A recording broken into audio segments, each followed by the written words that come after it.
यमुना माई की, वृंदे देवी तुलसी महारानी की, श्री श्री राधा राधिका रमन जी की, श्री श्री कृष्ण बलराम की, श्री श्री जगन्नाथ बलदेव सुभद्रा महारानी की, श्री श्री गौर निताय की, जगत गुरु शील प्रभुपाद की, Nitai Gaur Premanande. All glorious to assembled devotees, all glorious to assembled devotees, all glorious to assembled devotees, all glorious to Shri Shri Guru and Gauranga। हरे कृष्णा। तो आप सभी भक्तों का स्वागत है रविवार की इस साप्ताहिक संध्या कक्षा में। और कक्षा को शुरू करने से पहले हम मंगलाचरण करेंगे। अगर आप भक्तों को ये मंगलाचरण आता है तो आप हमारे साथ साथ दोहराइए, अदरवाइज उसको ध्यान से श्रवण कर सकते हैं, क्योंकि दोहराने का भी वही लाभ है जो श्रवण करने का है। ध्यान पूर्वक श्रवण कीजिए। ओम अज्ञानतिमिरन्धस्य ज्ञानञ्जनशलाकया चक्षुरुन्मिलितं येन तस्मै श्रीगुरुवे नमः। श्रीचैतन्यमनोभीष्टं स्थापितं येन भूतले स्वयं रूप कदा मह्यं ददाति स्वपदान्तिकं। वन्देऽहं श्रीगुरो श्रीयुतपदकमलं श्रीगुरुन् वैष्णवांश। श्रीरूपं साग्रजातं सहगण रघुनाथान्वितं तं सजीवं सावद्वैतं सावधूतं परिजनसहितं कृष्णचैतन्यदेवं श्रीराधा कृष्णपादान् सहगण ललिता श्रीविशाखान्वितांश। हे कृष्ण करुणा सिंधो दीनबंधो जगत्पते गोपेश गोपिका कांत राधा कांत नमस्तुते। तप्त कांचन गौरांगी श्रीराधे वृंदावनेश्वरी वृषभानुसुते देवी प्रणमामि हरिप्रिये। वाञ्छाकल्पतरुभ्यश्च कृपा सिन्धुभ्येव च पतितानां पावनेभ्यो वैष्णवेभ्यो नमो नमः। जय श्री कृष्ण चैतन्य प्रभु नित्यानंद श्री अद्वैत गदाधर श्रीवासादि गौर भक्त वृंदा। हरे कृष्णा कृष्णा कृष्णा हरे हरे, हरे राम राम राम हरे हरे। नमो विष्णुपादाय कृष्णपृष्ठाय भूतले श्रीमते भक्तिवेदांत स्वामिनिति नामिने। नमस्ते सारस्वते देवे गौरवाणी प्रचारिणे निर्विशेष शून्यवादी पाश्चात्य देशतारिणे।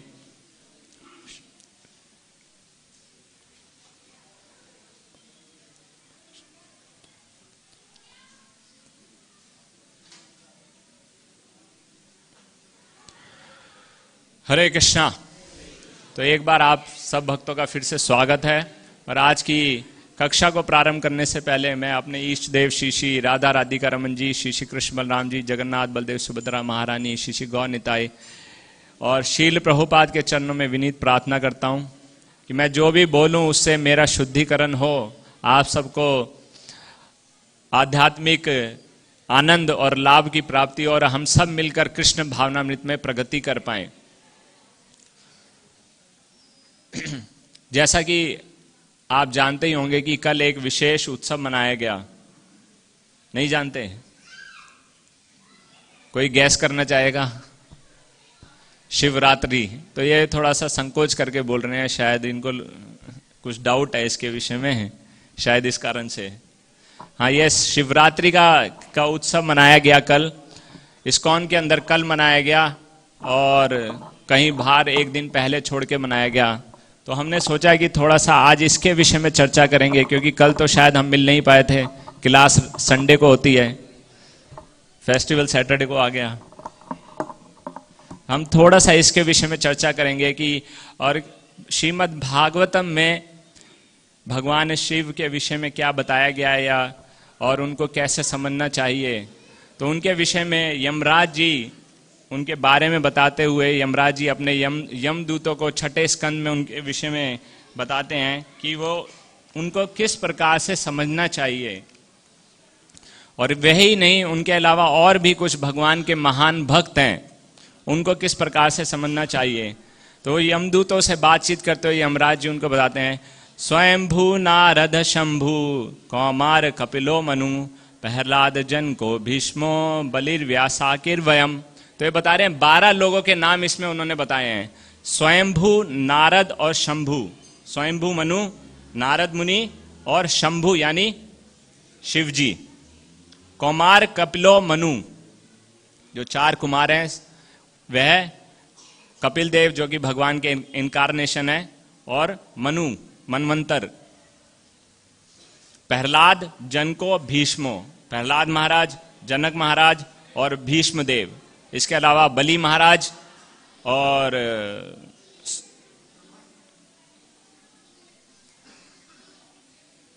बलि महाराज और ये इसमें जो 11वें बता रहे हैं मैं, और 12वें वही साकिर जो कि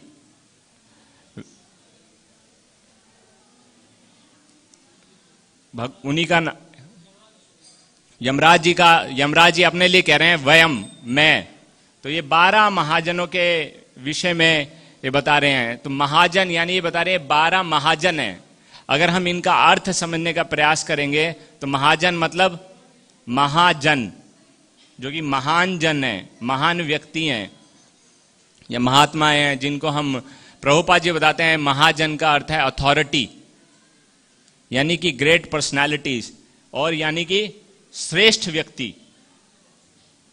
और इनको हम लीडर के रूप में भी जान सकते हैं। लीडर, जब हम लीडर की बात करते हैं तो लीडर का क्या अर्थ आता है? लीडर मतलब जिसको हर व्यक्ति फॉलो करता है, जिसको फॉलो करना चाहते हैं। लीडर जो कार्य लीडर करता है उसके अनुगत रहकर उसके अनुचर उसी कार्य को फॉलो करना चाहते हैं। भगवत गीता में इसी बात की पुष्टि हुई है 3 अध्याय के 21वें श्लोक में, यद यद आचरति श्रेष्ठ तत् एवतरो जना सा यत् प्रमाणम कुरुते लोकस्तद अनुवर्तते। तो बता रहे हैं कि जो कार्य श्रेष्ठ व्यक्ति करते हैं, सामान्य जन उसी कार्य को बहुत आसानी से फॉलो करते हैं, या उनको अपने जीवन में आगे प्रगति करने के लिए एक एग्जाम्पल की आवश्यकता पड़ती है, एक लीडर की आवश्यकता पड़ती है। और जैसा जैसा लीडर कार्य करता है वैसा ही सामान्य जन उसको पालन करते हैं। और अगर लीडर करप्ट है, लीडर ज्ञानी नहीं है, मूर्ख है या धोखेबाज है, तो उसके साथ साथ जो उसको फॉलो करने वाले उसके अनुचर हैं वह भी धोखा खाएंगे। इसलिए लीडर का या आचार्य का, महाजन जो लीडर के रोल कर रहे हैं उनका महाजन होना बहुत आवश्यकता है, यानी महान व्यक्ति होना बहुत आवश्यकता है। नहीं तो क्या होगा कि वह खुद तो अपना नुकसान करेगा ही और दूसरों का भी नुकसान करेगा। और लोगों को भी चाहिए कि जिसको वो अपना लीडर मानते हैं, जिसको वो फॉलो करते हैं, वो अच्छी तरह से देख लें, परख लें और यह जान लें कि हाँ, यह व्यक्ति वाकई फॉलो करने के लायक है भी कि नहीं। ब्लाइंड फॉलोइंग तो नहीं है, कहीं हमने उसके ऊपर अंधविश्वास तो नहीं कर लिया है और हम बस उसको पालन किए जा रहे हैं। तो शास्त्र हमको बताते हैं कि हमको किन लोगों का अनुचरण करना चाहिए, किन की बातों को मानना चाहिए। तो ये 12 महाजनों के नाम यहां पर दिए हुए हैं। तो इन व्यक्तियों को हम इनके जीवन चरित्र को या इनके द्वारा दिए गए निर्देशों को हम अपनाकर अपने जीवन को भी सफल बना सकते हैं। यह कहने का मतलब है साधारण या सामान्य जन को हर क्षेत्र में देखा जाए तो उनको कोई ना कोई ऐसे व्यक्ति की आवश्यकता पड़ती है जिनसे इंस्पिरेशन लेकर या जिनसे इंस्ट्रक्शंस लेकर वह उनके द्वारा दिखाए गए मार्ग पर आगे चल के अपने लक्ष्य को प्राप्त करें। और अगर लक्ष्य की बात करते हैं, जो सबसे महत्वपूर्ण लक्ष्य है वो मनुष्य जीवन का लक्ष्य है, उसको प्राप्त कर लें। लेकिन आजकल देखा जाता है कि ज्ञान के अभाव में, और ये अगर इसको दूसरे शब्दों में कहा जाए कि आध्यात्मिक ज्ञान के अभाव में, क्योंकि जो लीडर की भूमिका निभा रहे हैं उनको खुद कोई आध्यात्मिक ज्ञान नहीं है, तो वह दूसरों को क्या आध्यात्मिक ज्ञान देंगे। इसलिए वह अपना तो नुकसान कर ही रहे हैं और दूसरों को भी गलत दिशा में ले जा रहे हैं।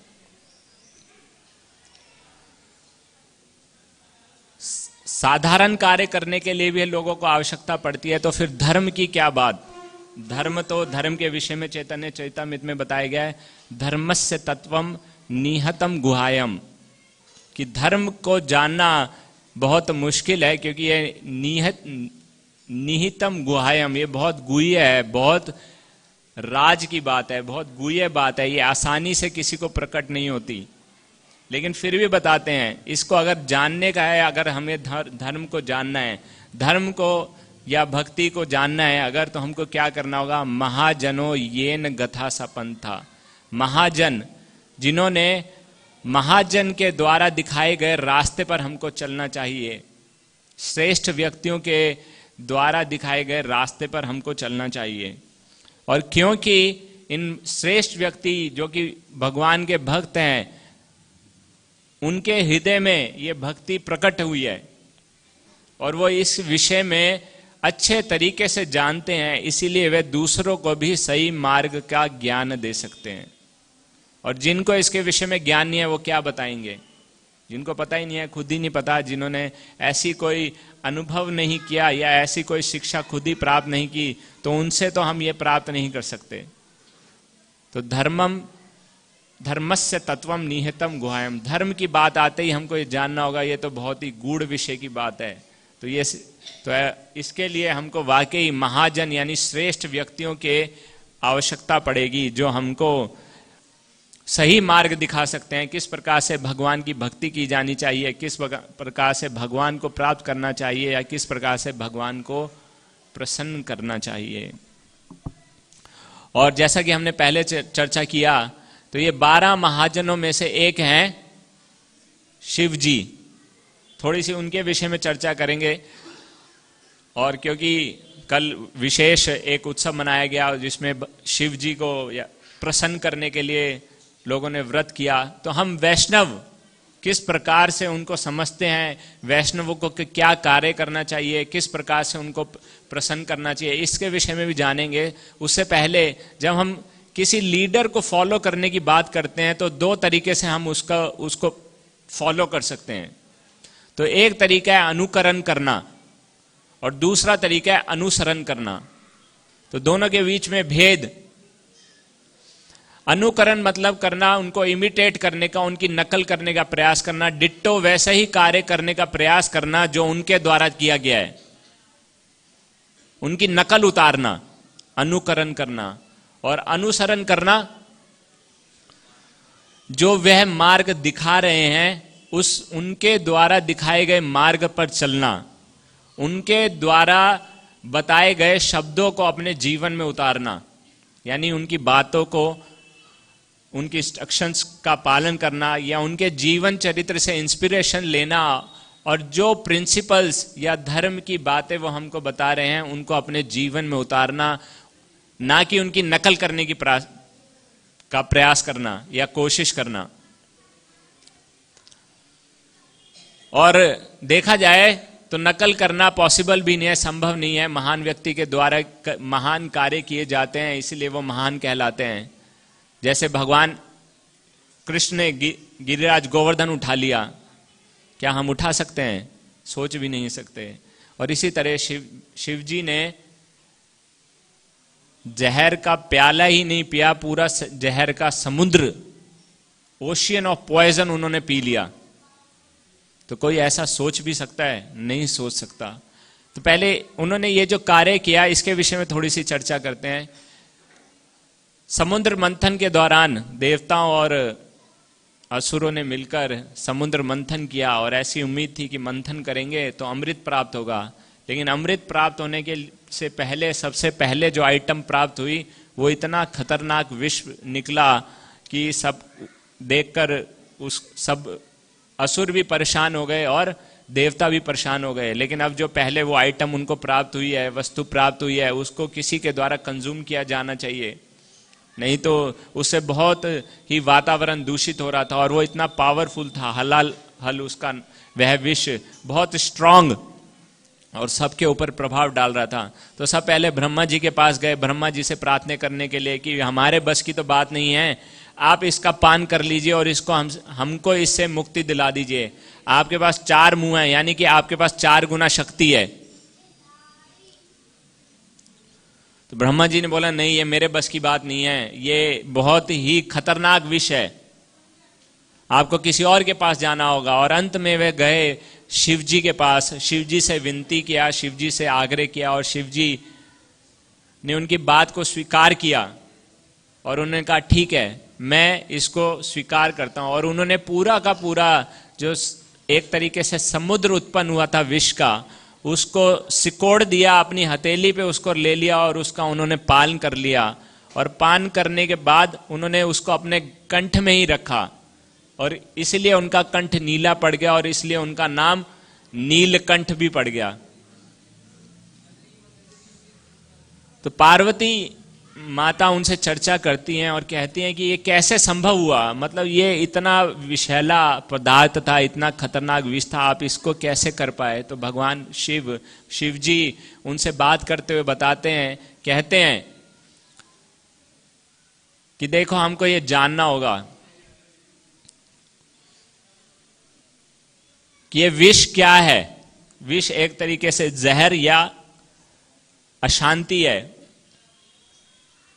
जब यह उत्पन्न हुआ तो सब लोग परेशान हो गए, उनका पूरा का पूरा जीवन अशांत हो गया। अब वह चारों तरफ उनको कष्ट ही कष्ट और दुख ही दुख नजर आ रहे थे, है ना। और इससे दूसरा जो शब्द होता है जिसको हम शांति समझते हैं, उसका हम विश्राम कहते हैं। तो शिव जी पार्वती को समझाते हुए कह रहे हैं कि उसको हम विश्राम कहते हैं। यानी जब विष उत्पन्न हुआ तो उनको विष की आवश्यकता नहीं थी, वे विष नहीं चाहते थे, उनको क्या चाहिए था, विश्राम चाहिए था। तो उनके पास विष है और उनको विश्राम चाहिए, तो उनके पास किस चीज की कमी है, उनके पास राम की कमी है। और जब वो मेरे पास लेकर आए तो क्योंकि मैं राम के नामों का निरंतर उच्चारण करता रहता हूं, मैं उस समय भी भगवान राम के नामों का उच्चारण कर रहा था। जो मैंने विष का पान किया तो मैं राम के नामों का उच्चारण कर रहा था, तो उस समय वह विष भगवान राम के साथ मिलकर वह विश्राम बन गया और वह उसमें किसी प्रकार का कोई कष्ट नहीं हो और चारों तरफ शांति हो गई। तो इससे बहुत बड़ी शिक्षा हमको प्राप्त होती है। इस भौतिक जगत के विषय में क्या बताया जाता है, इस भौतिक जगत के विषय में बताया जाता है ये दुखालयम अशाश्वतम है ना, यहाँ पर दुख ही दुख है। और उस समय अगर बोलें कि विष निकला था और उत्पन्न हुआ था और सब लोग कष्ट में आ गए थे, लेकिन आजकल ऐसा देखा जाए तो ये हर समय ऐसी स्थिति है। कलयुग में हर व्यक्ति कष्ट में है, दुखों को झेल रहा है। क्यों? क्योंकि उसके पास राम का अभाव है। चारों तरफ विष यानी दुख का अनुभव तो उसको हो रहा है, लेकिन क्योंकि राम की कमी है इसलिए उनको विश्राम नहीं है। और अगर हमको अपने जीवन में विश्राम यानी शांति की प्राप्ति करनी है तो हमें राम के नामों का उच्चारण करना होगा, राम को अपने जीवन में जोड़ना होगा, राम के दिव्य नामों का उच्चारण करना होगा, जैसे कि भगवान शिव अपने जीवन से उन्होंने करके बताया। और क्योंकि हम यही नहीं करते हैं इसलिए हमारे जीवन में कष्ट ही कष्ट रहते हैं। तो ये सबसे पहली शिक्षा वो दे रहे हैं अपने माध्यम से कि हमको निरंतर भगवान के नामों का उच्चारण करना चाहिए। और दूसरी इसी लीला से दूसरा जो बताते हैं, सबसे पहले विष उत्पन्न हुआ तो सबको शिव जी की याद आ गई और सारा का सारा विष लेकर उनके पास चले गए। और उसके बाद मंथन चालू रहा और तरह तरह की अनमोल वस्तुएं उत्पन्न हुई और अंत में अमृत निकला। जब अमृत निकला तो किसी को शिव जी की याद नहीं आई, कोई उनके पास नहीं गया कि ले लीजिए थोड़ा सा, आपने हमारी इतनी हेल्प की थी, इतना हमारी मदद किया था, इतना फेवर किया था, हमको मौके में काम आए थे, इसलिए अब थोड़ा सा हक आपको भी बनता है, आपका भी शेयर है अमृत के ऊपर। लेकिन किसी को याद नहीं आई, कोई नहीं गया। शिव जी ने कोई कंप्लेन नहीं की। जब मुसीबत में थे तब तो आ गए, अब जब फायदे की चीज आई है तो मुझको भूल गए, अगली बार आना। अगर अगली बार कष्ट में फंसोगे तब मैं तुम्हारी मदद नहीं करूंगा। नहीं, उन्होंने ऐसा कोई विचार नहीं किया, ऐसा कोई उन्होंने निश्चय भी नहीं किया, और ऐसा उन्होंने किसी के सामने प्रतीत भी नहीं होने दिया। तो जो उनके पास मौका था दूसरों की मदद करने के लिए, उन्होंने उस अच्छी तरह से उसको निभाया, लेकिन फिर बाद में उस स्थिति को भूल गए। तो यानी कि मदद करके भूल जाना और उम्मीद नहीं रखना कि क्योंकि मैंने इनकी मदद की है तो ये मुझको कोई ना कोई फेवर जरूर करेंगे, या जब मैं किसी समस्या में फंस जाऊंगा तो मेरी हेल्प करेंगे। देखा, मैंने उस मदद किया था ना, जब आपकी मदद की जरूरत थी तब मैंने आपको मदद किया था, तो आपका भी फर्ज बनता है कि मेरी अब मदद करने के लिए। नहीं, ऐसा नहीं है। तो भगवान के भक्त हैं, वे अपने आचरण से हमको सिखा रहे हैं कि मदद करने के लिए हमेशा तैयार और तत्पर रहना चाहिए, लेकिन खुद मदद पाने की अपेक्षा नहीं करनी चाहिए, इच्छा नहीं रखनी चाहिए। अगर किसी के मन में है, वो मदद करना चाहता है तो ठीक है, नहीं तो उस स्थिति को भगवान की कृपा मानकर उसको स्वीकार कर लेना चाहिए। तो भक्तों का ऐसा आचरण होता है, भक्तों का ऐसा भाव होता है।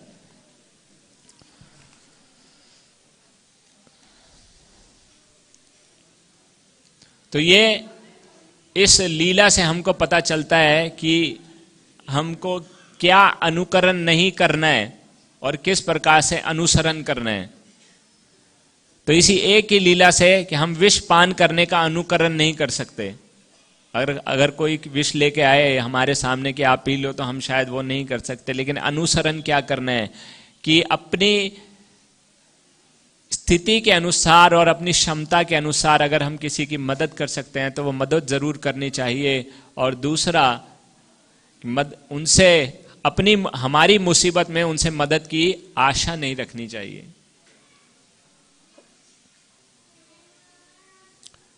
और क्या शिक्षाएं हम भगवान शिव से या शिव जी से प्राप्त कर सकते हैं? तो एक जो आती है कि हमें भगवान के नामों का जप करना चाहिए, निरंतर भगवान के नामों का जप करते रहना चाहिए। तो पद्म पुराण में इस पास टाइम का वर्णन आता है, और चैतन्य चरितामृत में भी इसका वर्णन है। उसमें बताया गया है कि पार्वती, पद्म पुराण में इसका वर्णन आता है जहां पर विष्णु सहस्त्र नाम, यानी भगवान शिव जी, भगवान विष्णु के 1000 नामों के विषय में बताया गया है, और उन नामों का उच्चारण करके क्या फल किसी को प्राप्त हो सकता है उसके विषय में बताया गया है।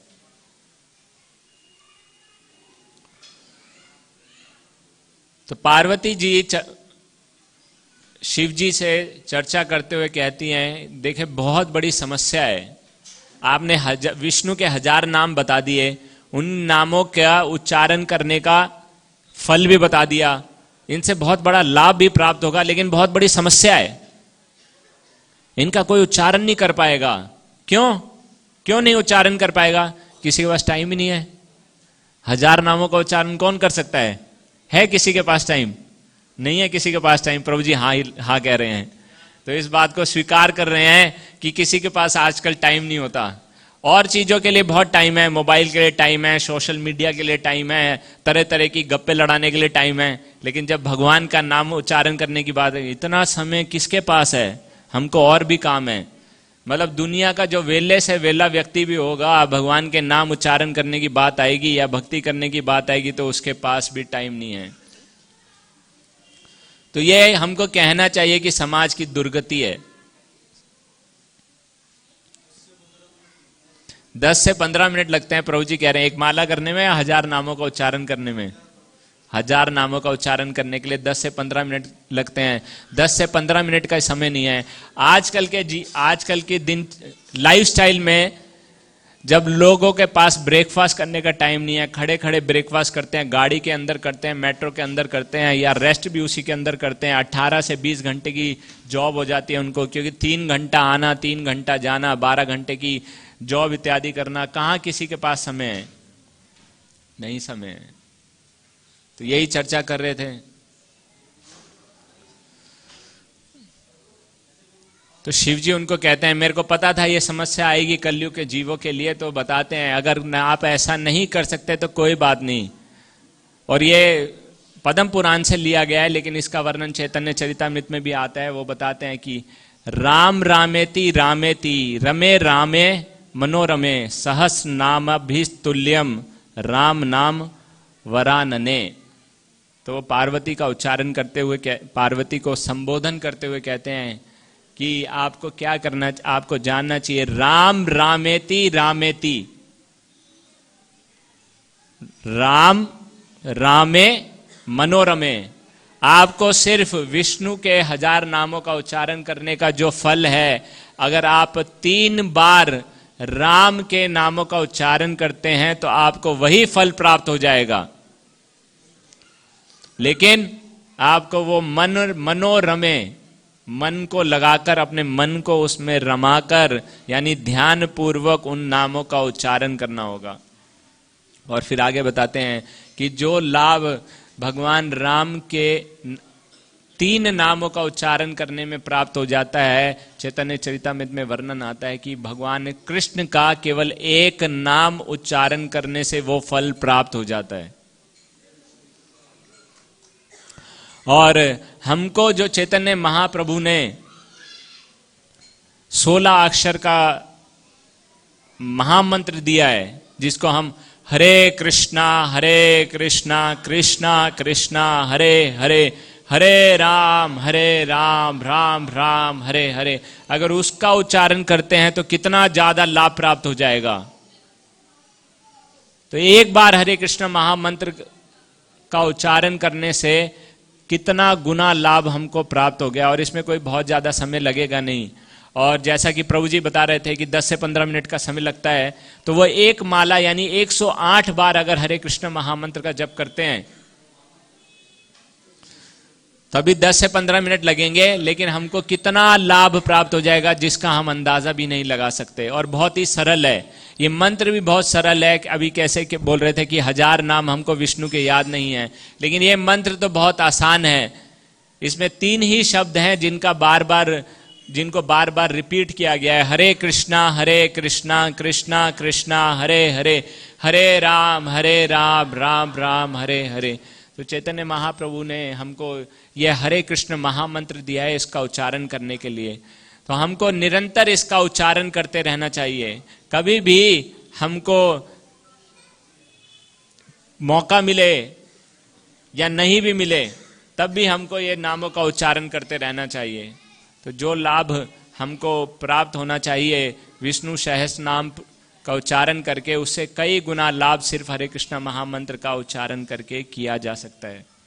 और क्योंकि हम चाहते हैं हमेशा कि हमारी कष्ट वाली स्थिति या विष से हम विश्राम आ जाएं, तो जब तक राम को अपने जीवन में नहीं जोड़ेंगे तो विश्राम की स्थिति के विषय में नहीं सोचना एक ख्वाब देखने जैसा है, एक सपने के समान है जो शायद कभी पूरा नहीं हो सकता। तो इसलिए हमको चाहिए कि हम हरि नाम को अपने जीवन में उतारें, जिस प्रकार से यहाँ पर शिव जी हमको बता रहे हैं। और दूसरा वो बताते हैं कि भक्तों के संग के महत्व के विषय में, वह खुद भी हमेशा भक्तों के संग के विषय में लालायित रहते हैं और हमेशा भक्तों का संग करना चाहते हैं। किस प्रकार से?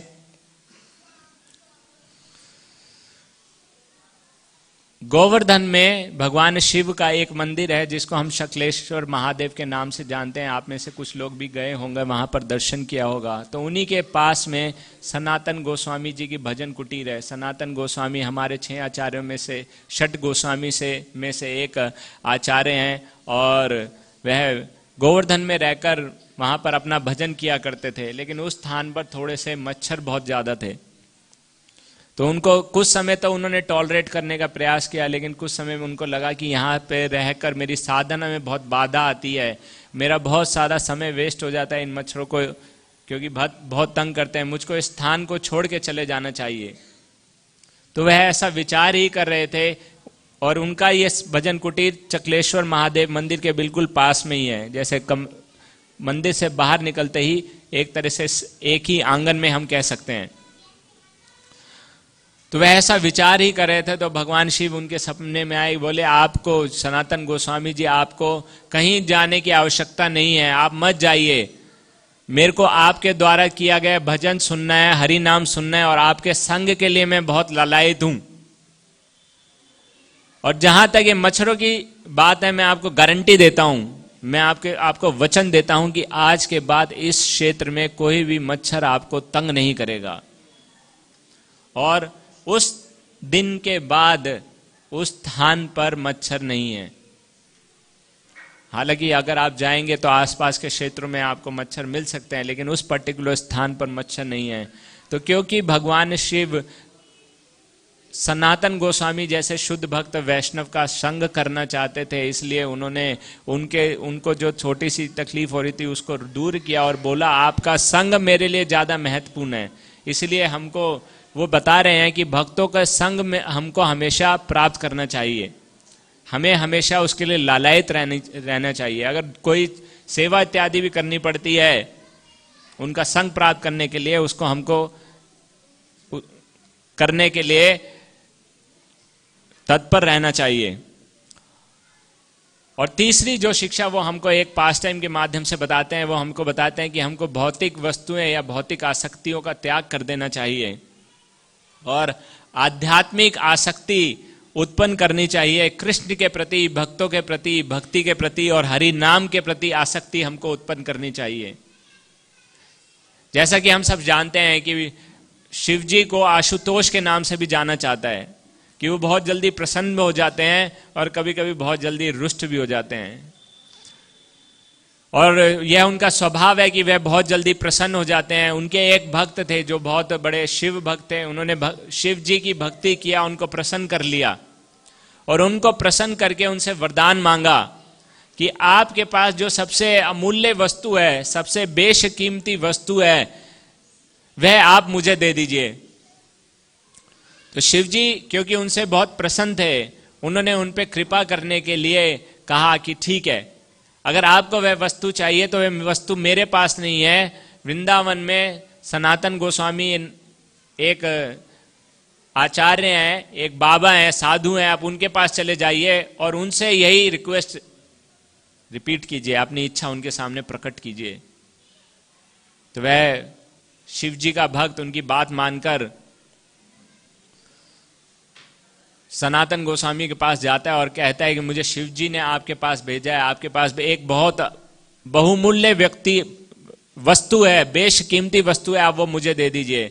सनातन गोस्वामी कहते हैं अच्छा आपको बेशकीमती वस्तु चाहिए?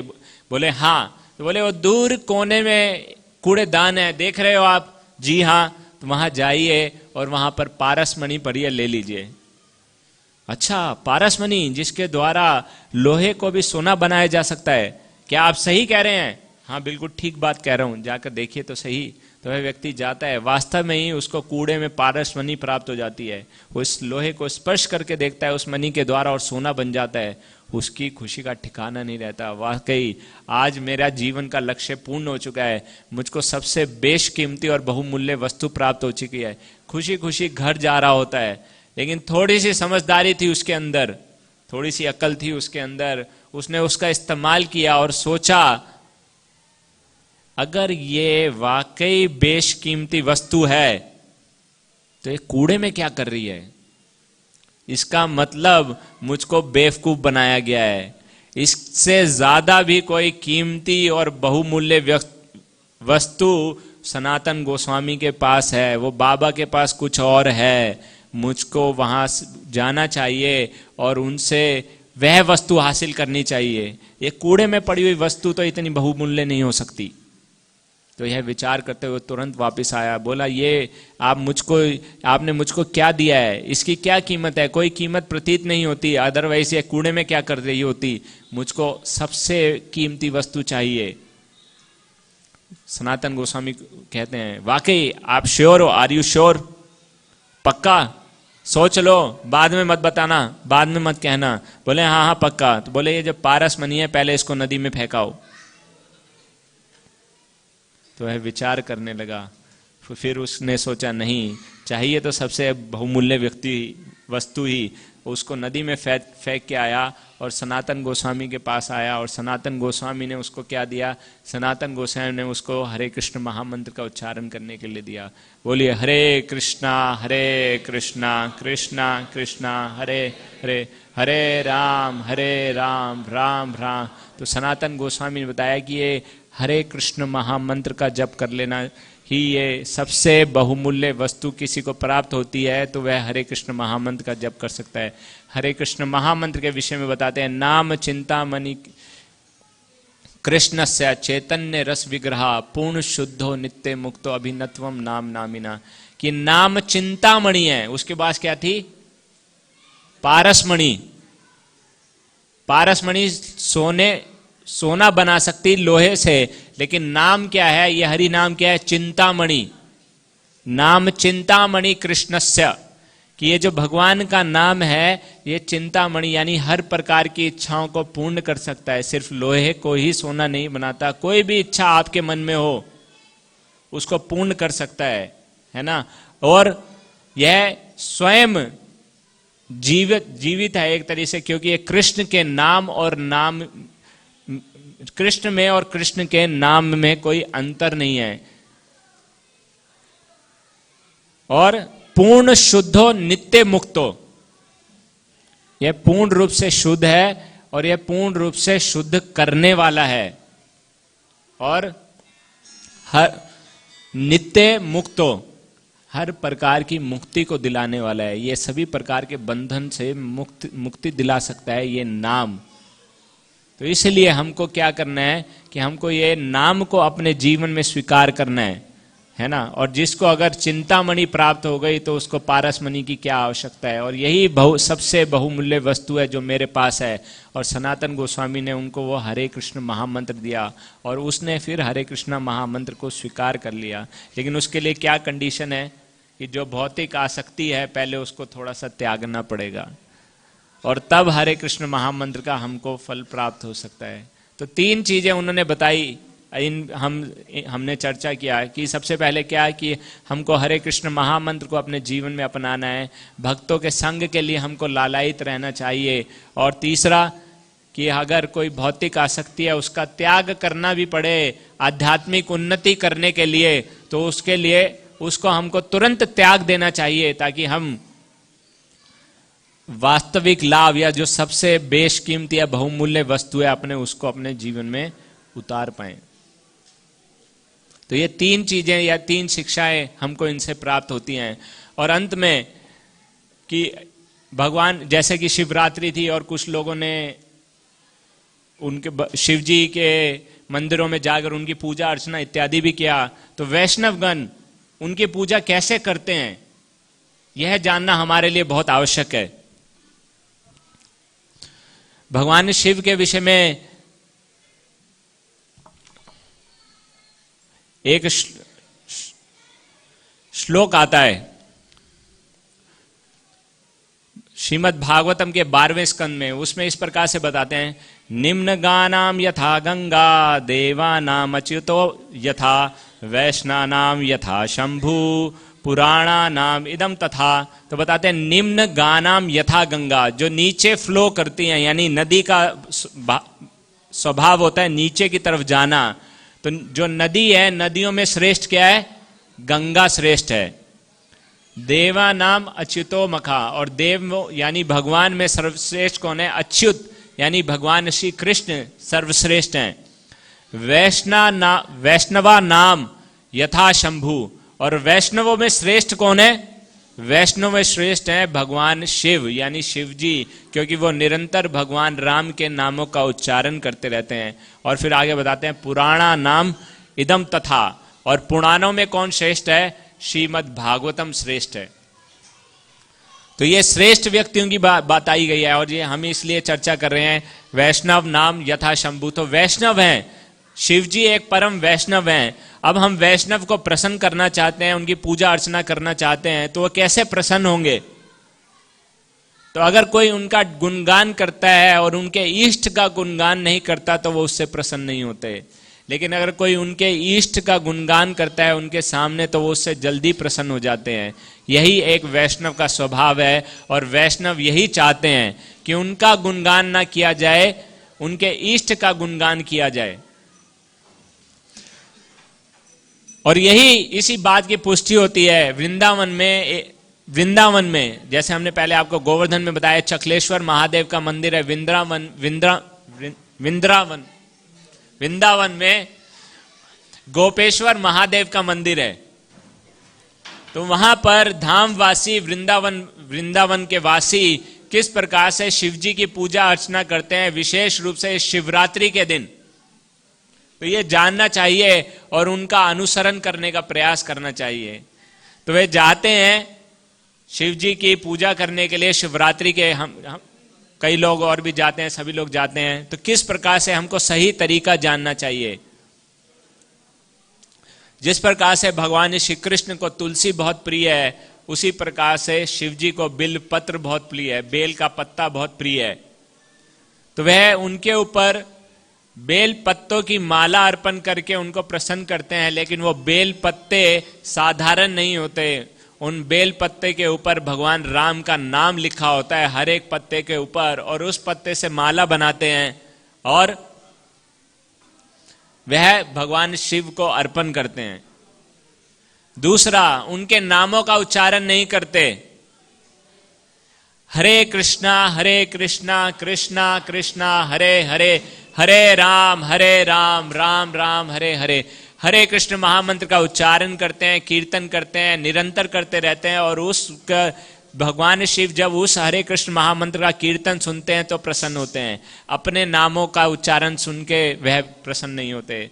और तीसरा, पूरी रात जागरण किया जाता है और पूरी रात जाग कर वाल्मीकि रामायण का पाठ किया जाता है और भगवान राम का गुणगान उनके सामने किया जाता है। और इस प्रकार से भगवान शिव को प्रसन्न किया जाता है और इस प्रकार से उनकी कृपा की याचना की जाती है। तो जब हम शिव जी से कृपा की याचना करने की बात करते हैं तो हमको उनसे क्या चीज मांगनी चाहिए, उनसे हम प्रार्थना करते हैं। वैसे तो वो आशुतोष हैं, बहुत जल्दी प्रसन्न हो जाते हैं, लेकिन कभी कभी गुस्सा भी हो सकते हैं। इसलिए हमको बहुत सावधानी बरतनी चाहिए कि उनसे हम क्या इच्छा मांगे। अगर हम भौतिक चीजों की इच्छा की कामना उनसे करते हैं तो वह भी दे सकते हैं और दे भी देंगे, लेकिन उससे हमारा बहुत बड़ा फायदा नहीं होगा, क्योंकि भौतिक इच्छाएं हम पूरी हो जाएंगी तो वो टेम्परेरी हैं, कुछ समय के लिए हैं, और फिर कुछ समय बाद हमसे छूट भी जाएंगी। तो जो अक्लमंद व्यक्ति है, जैसे हमने एक कथा के माध्यम से समझा, वह देखेगा सबसे जो प्रिय वस्तु या सबसे बेशकीमती व्यक्ति है वो भगवान शिव से मांगे। वह उनसे कहेगा कि आपको जो सबसे ज्यादा प्रिय है,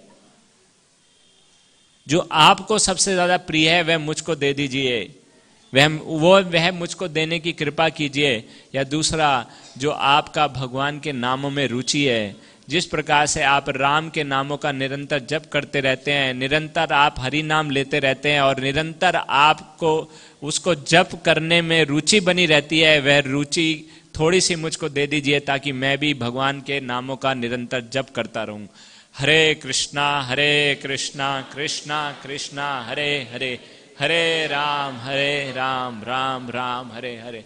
और शील प्रभुपाद जी भी यही बताते हैं श्रीमद् भागवतम में, अपनी पुस्तक कृष्णा में, कि अगर भक्त वैष्णव शिव जी की पूजा अर्चना करते हैं तो वह किस लिए करते हैं, वह जानते हैं कि क्योंकि ये भगवान के परम भक्त हैं, भक्ति इनको प्राप्त है, भक्ति इनके लिए बहुत सरल है और ये बहुत ही सरलता से हमको भक्ति दे सकते हैं।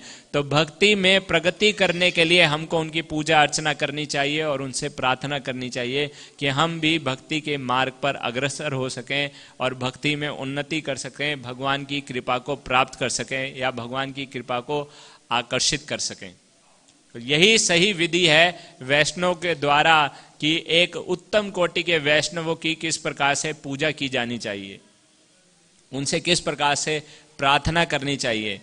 ये बहुत बड़ी अक्लमंदी नहीं होगी या समझदारी नहीं होगी अगर हम उनसे कोई भौतिक इच्छा की कामना करते हैं। तो भौतिक इच्छा की कामना पूरी तो हो जाएगी, लेकिन क्या है, हम यही इसी चक्कर में ये संसार में फंसे रहेंगे। लेकिन अगर उनकी वास्तविक सही इच्छा या सही कृपा हमको प्राप्त हो गई तो हमको भी शुद्ध भक्ति प्राप्त हो सकती है।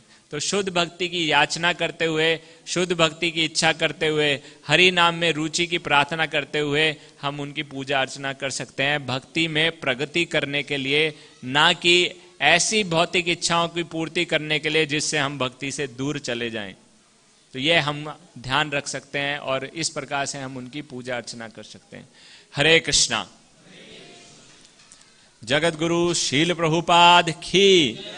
प्रश्न ले सकते हैं? प्रश्न? आपका कोई प्रश्न है? प्रभु जी, बहुत अच्छा लगा आपसे सारा कुछ समझने और सुनने के बाद। एक तो ना भौतिक जो हम वस्तुएं डेली अपने जीवन निर्वाह के लिए इकट्ठी करते रहते हैं, तो उनसे बचना तो जरूरी नहीं है, या और जो अन्य चीजें हम ले लेते हैं उसके अपने आप को रखते हैं बिजी। नहीं, क्या उसका थोड़ा डाउट के लिए जरूरी है, भौतिक चीजें हैं क्या पूरी? बहुत अच्छा प्रश्न है आपका। देखिए, एक होती है हमारी नीड और एक होती है हमारी ग्रीड। तो जो आप बात कर रहे हैं, हमको शरीर का निर्वाह करने के लिए, यस, शरीर को जीवित रखने के लिए कुछ खान पान की आवश्यकता है, रोटी कपड़ा और मकान की आवश्यकता है। तो वो यस, वो बिल्कुल ज़रूरी है। तो उतना हमको, जितना हमको आवश्यकता है उतना ही हम उतना तो हमें चाहिए ही, ताकि हम अपना जीवन निर्वाह कर सकें। तो वो हमारी आवश्यकता है। लेकिन आवश्यकता जब लालच का रूप ले लेती है और हम हमेशा यही चिंतन करते हैं, ये दिल मांगे मोर, हमें और चाहिए, हमें और चाहिए, हमें और चाहिए, और जो सुविधाएं हमको एक साधारण जीवन बिताकर आसानी से प्राप्त होती हैं, हम उनसे संतुष्ट नहीं होते और इतनी मेहनत करते हैं कि हरि नाम लेने का हमारे पास समय नहीं रहता, भक्ति करने का समय नहीं रहता।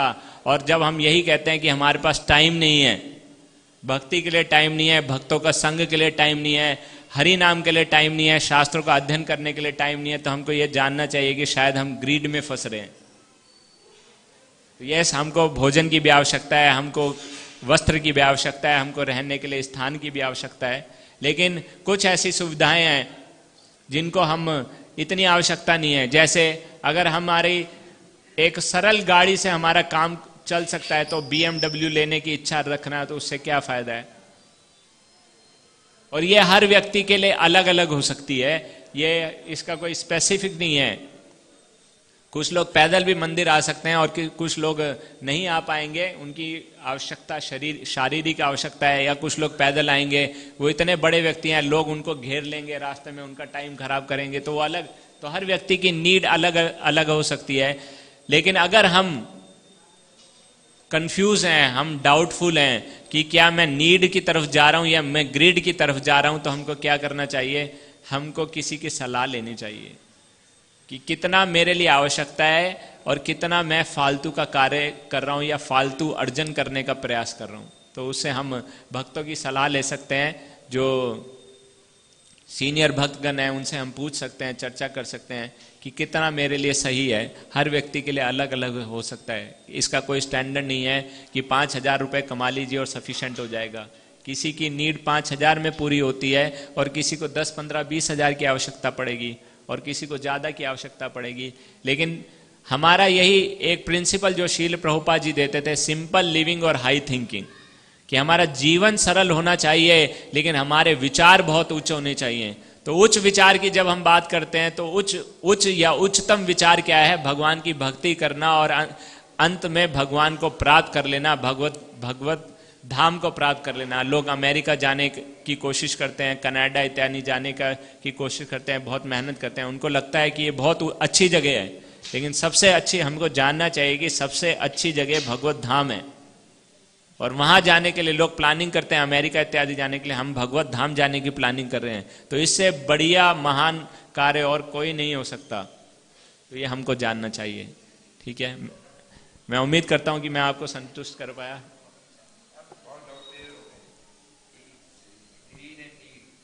जी, हरे कृष्णा। जगत गुरु शील प्रभुपाद की। प्रभु जी का धन्यवाद देंगे एक बार हरे कृष्ण महामंत्र बोल के। Hare Krishna Krishna Krishna Hare Hare, Hare Ram Ram Ram. Thank you so much प्रभु जी। हरे कृष्ण।